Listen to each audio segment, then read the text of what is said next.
Aujourd'hui, lumière sur cirque et fanfare, le festival des arts et de la musique de rue fait son grand retour enfin ce week-end à Dole. Après 2 ans d'absence liée au Covid, 40 000 spectateurs sont attendus. Une centaine d'artistes, 20 compagnies vous en feront voir de toutes les couleurs. Et 86 spectacles sont programmés. De belles surprises sont prévues pour renouer avec ce festival gratuit. On découvre le programme avec Alexandre Douzenel, adjoint en charge de l'événementiel et de l'animation de la ville de Dole. Au micro de Charlie Chevasson, notre reporter Fréquence Plus. Alors avec moi, Alexandre Douzenel, qui est l'adjoint à l'événementiel pour la ville de Dole. Ça y est, c'est reparti pour le retour de Cirque et Fanfare le 4 et 5 juin avec un programme archi complet. Un programme complet condensé sur 2 jours de festivités, les samedis et dimanches, avec de nombreuses nouveautés. On est vraiment très heureux de pouvoir retrouver Cirque et Fanfare. Je pense qu'il y a un engouement qui commence vraiment à prendre. On l'entend et on le voit, donc on a vraiment hâte d'être au 4 et 5 juin. Alors on avait fait quand même quelques petites choses pendant ces années. On avait soutenu un peu les artistes, ces artistes qui reviennent. Tout à fait.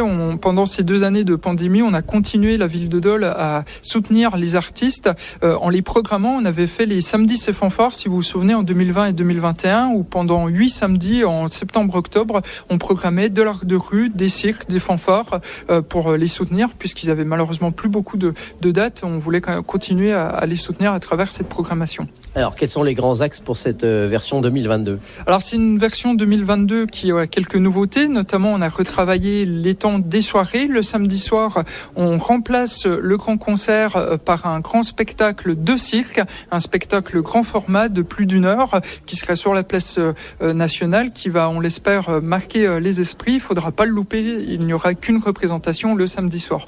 Le dimanche soir, aussi une nouveauté, puisqu'on a voulu ouvrir le festival à de nouveaux arts. Et donc, on aura un spectacle, un one-man show, du stand-up qui clôturera le festival avec le spectacle de Thomas VDB. Là, c'est une vraie première. C'est une vraie première, c'est une prise de risque pour nous d'ouvrir ce festival à de nouveaux arts, mais on pense que ça plaira, en tout cas on l'espère, et que les gens s'y retrouveront. L'idée, c'est de vraiment proposer une multitude d'offres possibles. Alors, beaucoup de troupes, beaucoup de fanfares, elles viennent d'où ? Alors, cette année, c'est uniquement des troupes européennes, puisque avec la pandémie, c'est très compliqué de faire venir des gens de l'international. Donc, essentiellement des Français, quelques, notamment des Hollandais, mais voilà, essentiellement du français. Il y a 10 compagnies de cirque, 10 fanfares qui seront présentes. Et on met aussi le conservatoire de la ville de Dole dans la boucle. Un partenariat effectivement avec les acteurs locaux, donc le conservatoire qui a lancé une classe de musique de rue, et ça c'est vraiment important pour nous, et donc on le programme dans Cirque et Fanfare. Ils auront une place importante dans Cirque et Fanfare, le conservatoire. Des partenariats aussi avec l'AMJC, avec Scène du Jura. C'est important pour nous de les inscrire dans le festival. Et on n'oubliera pas ensuite la fête foraine, le feu d'artifice. La fête foraine qui est traditionnelle sur les fêtes de Pentecôte, et le feu d'artifice qui est géré par le comité des fêtes de Dole. Là aussi un partenariat avec les acteurs locaux qui viendront clôturer ce festival, ces 2 jours de fête. Et c'est devenu vraiment, au bout de 12 ans, un vrai festival que tout le monde reconnaît au-delà du Jura.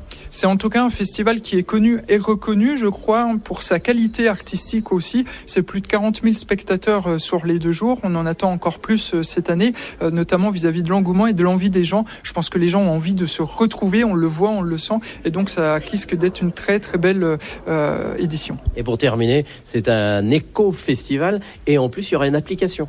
Tout à fait, c'est un élément qui est très important et nouveau pour nous sur ce festival. On a travaillé vraiment dans le détail pour réduire le plus possible l'impact du festival sur l'environnement. On a réduit les impressions, on a réduit les outils de communication, et on les a transformés, notamment en créant une application qui sera proposée à tous ceux qui viendront sur le week-end, où on pourra retrouver la programmation, on pourra retrouver la carte.